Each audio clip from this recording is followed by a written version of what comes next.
Benar Pak, kemiskinan itu kalau kita lihat jumlahnya 25 juta. Tapi kalau dilihat sama hampir miskin ya kira-kira bisa 100 juta gitu. Nah yang perlu diperhatikan bukan hanya yang miskin tapi juga hampir miskinnya ini. Karena begitu ada inflasi dia akan mengalami peningkatan. Nah mungkin tadi sudah ada programnya tapi bagaimana konkretnya supaya paling enggak di ekonomi ini bisa tahu konkretnya kayak apa sih? Karena banyak sekali program pemerintah seperti BLT, Keluarga Harapan sudah banyak, tapi kelihatannya kemiskinan kok nggak turun-turun gitu. Itu satu ya. Betul. Terus yang kedua ketenaga kerjaan Pak. Ketenaga kerjaan kalau kita lihat juga gitu. Tadi sudah Bapak sampaikan banyak di tingkat level SD, SMP, SMA gitu ya. Nah, bagaimana justru kita mengakselerasi program-program peningkatan sumber daya manusia. Nah, salah satunya yang menarik saya lihat di visi misi Pak Anies adalah untuk prasekolah. Jadi SDM itu harusnya dimulai dari prasekolah. Iya, betul nggak Pak? Nah, tapi kalau kita lihat di prasekolah kebanyakan tuh milik swasta. Jadi orang-orang tidak bisa akses terhadap prasekolah karena kebanyakan milik swasta. Nah ini prasekolah, jadi usia 0 sampai 7 tahun itu kan ada di program Pak Anies tuh. Nah itu gimana caranya supaya program ini memang bisa dijalankan dan bisa dinikmati oleh semua masyarakat. Di mana kita tahu 0 sampai 7 tahun itu merupakan anak yang harus diberikan segala sesuatu agar bisa meningkat. Dua itu Pak, silakan. Saya mulai dari yang kedua dulu aja, ya. karena pertanyaan terakhir ini. Betul. Kami melihat perlunya justru dari ibu hamil. Memastikan pasokan gizi yang baik kepada ibu hamil, karena itulah bahan baku pertama kalau kita bicara tentang kualitas itu ibu hamil. Nah hari ini kalau kita lihat, kalau ada wali kota, bupati, gubernur memperhatikan ibu hamil, itu bukan karena direction dari national government, tapi karena yang bersangkutan peduli pada ibu hamil. Ini yang harus diubah. Hari ini saya pernah merasakan nih jadi gubernur wali dan teman-teman wali kota. Kita tidak memiliki national direction on welfare. Coba dicek, gak ada. Berapa angka kematian ibu melahirkan yang tolerable? Gak ada. Berapa angka stunting yang unacceptable? Gak ada. Selama national direction itu tidak ada, maka seluruh daerah akan berjalan sendiri-sendiri dalam urusan welfare. Jadi kami melihat saat ini mulainya dari usia kehamilan ibu. Berarti stunting ya Pak ya? Ujungnya nanti angkanya terlalu stunting. Bu Vivi ini pernah presentasi berapa 8 tahun, 9 tahun yang lalu membedakan siapa lahir di mana, ujungnya kemana. Ya, itu kita menyaksikan bila itu tidak dibereskan, it's an issue. Lalu Bu, kita melihat pendidikan usia dini. Indonesia menandatangani, kebetulan ini tanda tangan saya nih, atas nama pemerintah Indonesia, tahun 2015 di dalam World Education Forum. Bapak Ibu sekalian ini para ekonom, kita yang dulu sekolah ekonomi, World Economic Forum itu terjadi tiap setahun sekali. Tapi World Education Forum itu terjadi tiap 15 tahun sekali. What does it tell you? Bahwa ekonomi bisa diintervensi tahunan, tapi education intervensinya jangka panjang. Dan kalau ketemuannya World Education Forum itu 15 tahun sekali, artinya you set the policy today, you benefit to decades later. Nah kita nggak berikan itu yang cukup. Jadi kalau saya melihat Bu, dengan situasi sekarang ini, kami melihat kesehatan dari mulai ibu hamil, kemudian usia lahir, itu yang namanya PKK harus jadi ujung tombak untuk kesehatan ibu, kesehatan anak, kesehatan lansia. Apa? Posyandu, posbindu, itu semua hidupkan lagi. Ujung tombaknya siapa? Dasawisma. Dasawisma itu adalah satu ibu mengurus 10 sampai 20 keluarga. Kami di Jakarta mengandalkan Dasawisma untuk statistik. Dan mereka lebih tahu kondisi rakyat di situ daripada petugas BPS yang kita miliki, daripada petugas dinas pendudukan yang miliki. Karena mereka tahu persis apa yang sesungguhnya ada di sana. Dan ketika ibu-ibu itu jadi ujung tombak, disitulah koperasi masuk, welfare masuk, program pemerintah jangan diakomodasi oleh pemerintah sendiri. Lalu pengadaan tipe barang dan jasa diubah. Barang dan jasa itu ada 4 tipe 1, 2, 3, 4. Negara selalu mau pakainya tipe 1 dan 2.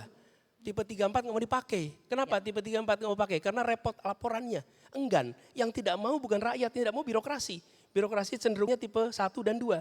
Begitu diberikan ruang pada tipe 3 dan 4, dananya diberikan langsung ke masyarakat melola kualitas lebih baik. Contoh, memberikan makanan sehat untuk keluarga, untuk anak-anak sekolah. Kalau tipe 1, berikan kepada dinas pendidikan pengadaan barang, bagikan makanan sehat. Tipe 2, bikin tender, nanti perusahaan-perusahaan masukin. Tipe 3, uangnya diserahkan pada persatuan orang tua murid. Itu tipe 3. Begitu diserahkan orang tua murid yang masak, apa yang terjadi? Tidak ada orang tua murid yang mengkorup ongkos makan untuk anaknya. Yang terjadi ditambahin makanannya, dibuat lebih sehat. Jadi strateginya itu, satu fokusnya dari awal, yang kedua community activism, movement itu dihidupkan. Yang ketiga, lakukan penyesuaian soal pengadaan barang dan jasa. Dengan begitu maka komprehensif. Lalu buat ukurannya untuk tiap daerah. Ya. Tiap daerah beda-beda, nggak boleh kita simetrik. Semua daerah sama, tidak. Jakarta beda, Bogor beda, Banten beda, beda-beda. Dengan begitu semua mengejar bar yang terjangkau. Oke, itu satu pertanyaan. Ya. Yang kedua, soal tenaga kerja. Kemiskinan dan tenaga kerjaan. Serta tadi Pak. Saya jawabnya cepat nih, karena waktunya mepet banget gitu. Iya, iya. Kita yang biasanya ngomong pelan, terus jawabnya cepat sekarang efisien.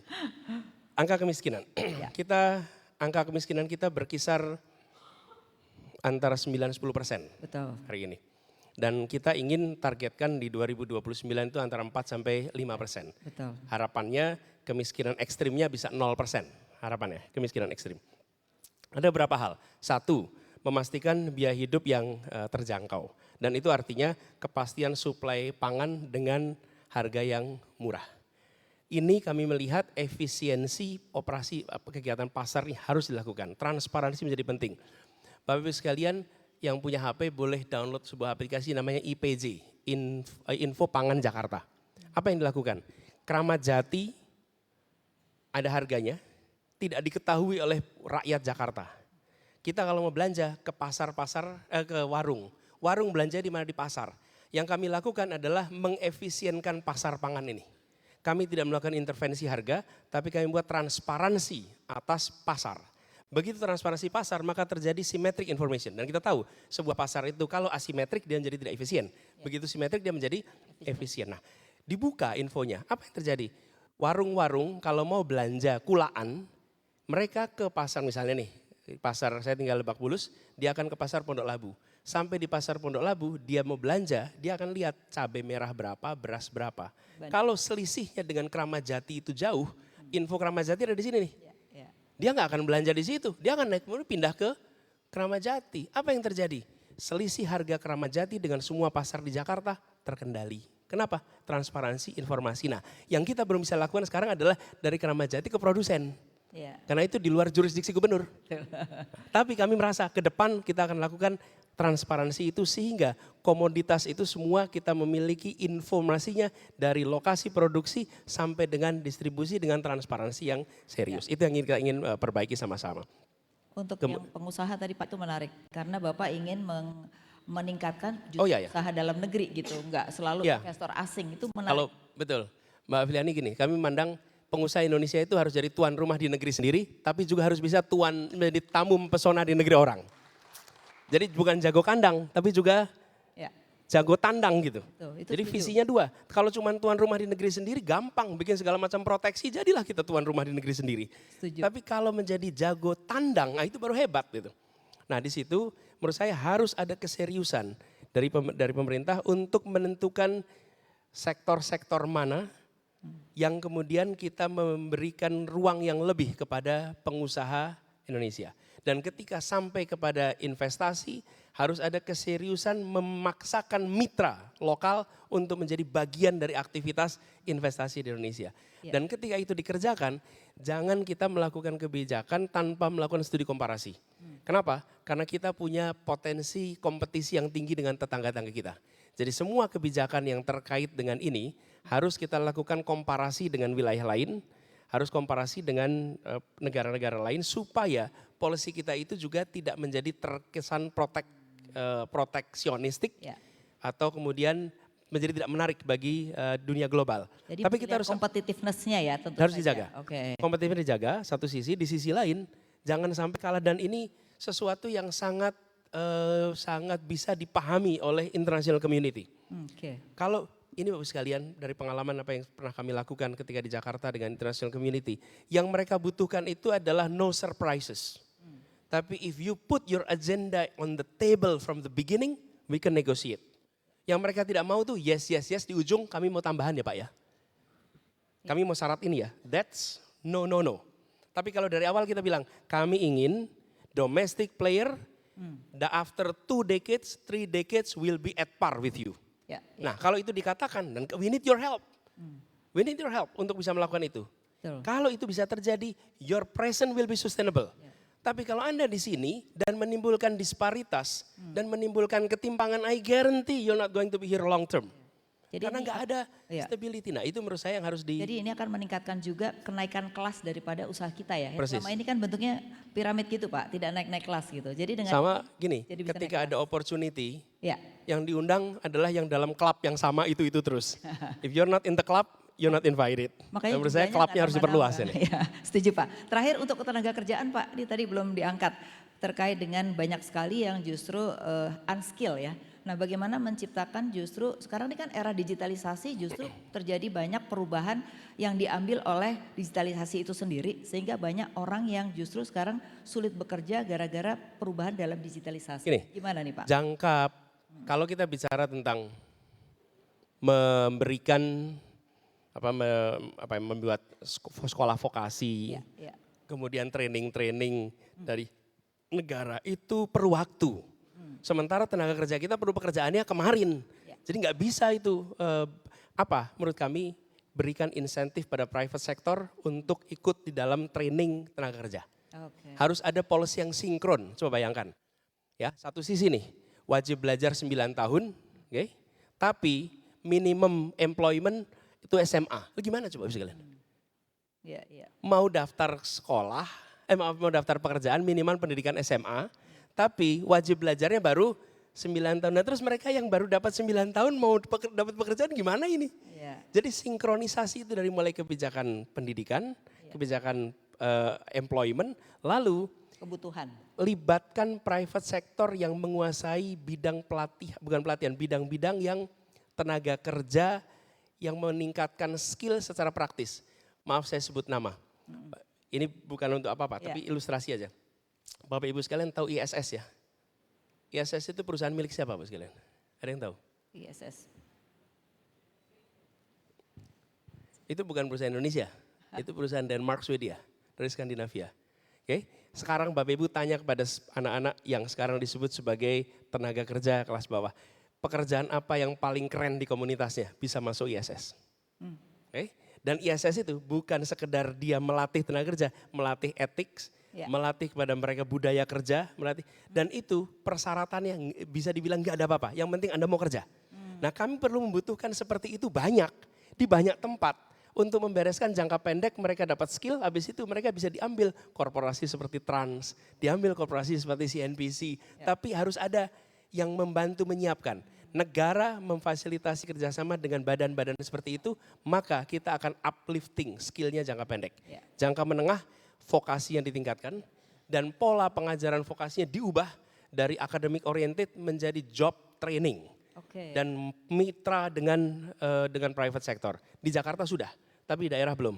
Bapak Ibu kalau ke hotel di Jakarta, bintang-bintang hotel itu, kalau nanti ketemu dengan yang melayani, sekali-sekali tanya, Anda lulusan mana? Bisa saya jamin 40% akan jawab saya masih intern. Oh, jadi banyak yang 40% masih intern. Tapi mereka udah berseragam sama. Nah bagi hotel-hotel itu, bagi restoran itu mereka mendapatkan tenaga kerja, dan bagi mereka mendapatkan sertifikasi karena ada proses pelatihan di bintang-bintang, hotel-hotel berbintang. Nah partnership seperti ini menyelesaikan jangka pendek. Nah ini yang harus kita dorong. Tidak mungkin kita bisa meningkatkan keterampilan tenaga kerja hanya pakai tangan negara. Dan itu sebabnya kenapa kami, Bapak Ibu sekalian, pendekatan yang kami selalu dorong adalah kolaborasi. Negara jangan mengasumsikan mengerjakan semuanya sendiri, tapi negara harus mengajak semuanya termasuk dalam hal ini adalah private sector. Gitu Pak Fileni. Oke, terakhir Pak, kalau kita lihat dari apa yang Bapak sampaikan tadi, tentu saja adil dan makmur untuk semua ya. Berarti ini kan kita punya 3 kelas masyarakat kita kan gitu. Nah bagaimana tadi pengentasan dari sisi apakah masih meneruskan BLT atau justru pemberdayaan yang seperti apa terakhir? Ya, prinsipnya dulu Pak sekalian. Kami melihat kira-kira begini, perekonomian itu menjadi tempat di mana sumber daya masuk, lalu ada yang bawa tenaga, ada yang bawa modal, ada yang bawa tanah, ada yang bawa teknologi, berada di dalam mekanisme pasar. Semua dapat porsinya. Yang tidak dapat itu kemudian dengan pajak kita lakukan redistribusi. Ini distribusi pertama lalu redistribusi. Nah redistribusi ini bentuknya adalah BLT dan lain-lain.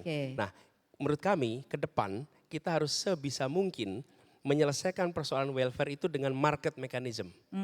Bukan dengan semata-mata redistributif. Jangka pendek kita melakukan redistribusi. Dengan cara ambil itu pajaknya, dari pajaknya diberikan dalam bentuk subsidi-subsidi kepada mereka. Itu sesungguhnya short term solution. Oke. Long term solutionnya adalah inclusion to market. Kalau inclusion to market terjadi, maka tenaga kerjanya meluas, mereka yang asalnya hidup dari bantuan berubah menjadi hidup dari income. Baik. Nah, tapi jangka pendek itu harus tetap diteruskan dulu. Oke. Karena itu belum ada sekarang. Jadi Oke. BLT. Jadi ada tahapannya ya Pak ya? Ya, Baik. jadi program jaminan sosial Jaminan yang hari sosial ini tetap jangka pendek in tapi. the short term masih diteruskan Tidak sambil kuenya diperbesar. Oke. Lalu inclusion itu dilakukan Baik. sehingga makin sedikit yang harus mendapatkan redistributif revenue. Baik.